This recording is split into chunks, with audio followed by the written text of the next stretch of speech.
Okay, so setup-wise in both these cases, very good. The right-hand one, however, has got a little bit more kind of left arm, left chest, showing the fact that you sort of you turned yourself around for the kind of drawery setup, which felt as though you were sort of aiming your body a bit more kind of in that direction with your torso. Mm-hmm. In actual fact, you're aiming the torso, pretty much square the target. So nothing really changed in terms of where you're aiming, but it was obviously a more in line to target, okay?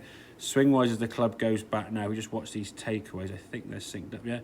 See the difference in your club and hand there? Look where your hands are now in relation to your body. The right hand when your hands are a lot lower at the same position. Now, the club has whipped a bit inside with the forearm, which will obviously open the club face, okay? In an ideal world, when the hands are kind of underneath here, the club's got to be somewhere kind of in this sort of area.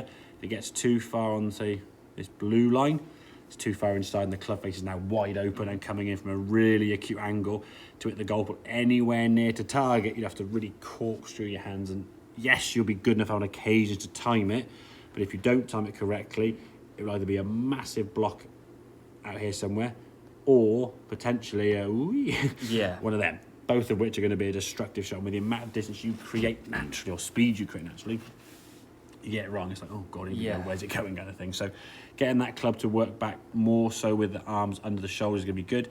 Therefore, top of the back, so now we can see the right arm, sorry, left arm, so say, more in line with the shoulders. So this line here now is more in line there, whereas that one there's kind of your line, and there's kind of your shoulder line there. Mm-hmm. So your arm lifting very high, left knee could have moved a lot more. There's more daylight between your knees there because it's just generally more lifting type of sensation.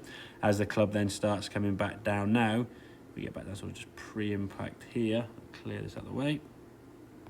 Undo. You can see your club now as it's coming to impact, it's coming more through. Put down the frame here now. Next frame, there you go. Oh, stay. Not playing ball. There we go. Gonna get it. I'm gonna get it. Yeah. Stay there. Keep going. Right, should go back now. There we go. More through your right forearm there with that club. That club's sort of somewhere in this area now, in line with your right forearm. Whereas this one here now, it's coming out a little bit steeper. Arms are further from the body, okay? Club's coming back down now, trying to square that club face up the last second. Don't quite get it. If you do get it, it's a good shot. But the way you get it back to the golf ball could result in obviously a bit of a spin into the ball finish. And generally in terms of these two shots, this one's starting left to target, drifting back to target that way. It's a bit heely low. Good difference in the launch on that one there. Yeah. At the same kind of position, that ball's just going in it. I mean, with that so much better.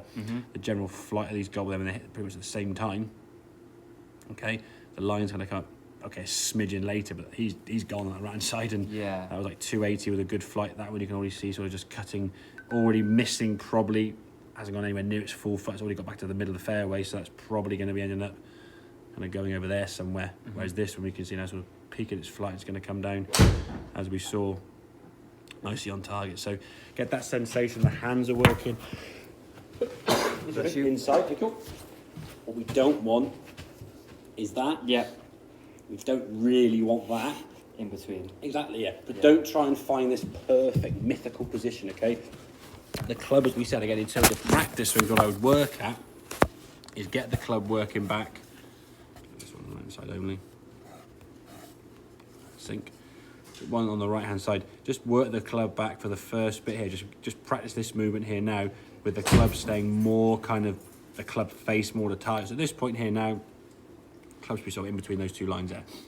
This one's a little bit too far inside, but you still hit a reasonable shot as a result because you're able to square the club face up. I'm not saying it's a bad swing or a lucky swing. Yeah. It's just harder to swing the club from here than it would be from in that kind of gap there. Sure. Okay, so get that club working back straighter. Arm playing was much better, and that's a tendency you often have, as we said before. Your kind of like MO is the arm sort of. We've done this line down here before a few times. My underline's moved, but you'll move towards that yellow line. I see the arms moving out and up as they go through, and very lifty in this swing, which again is a more crickety type backswing, and sort of the bat's going up, and then you sort of come across the ball in that fashion. Okay, make sense? Yeah, awesome. Thank you. Very good, very, very good.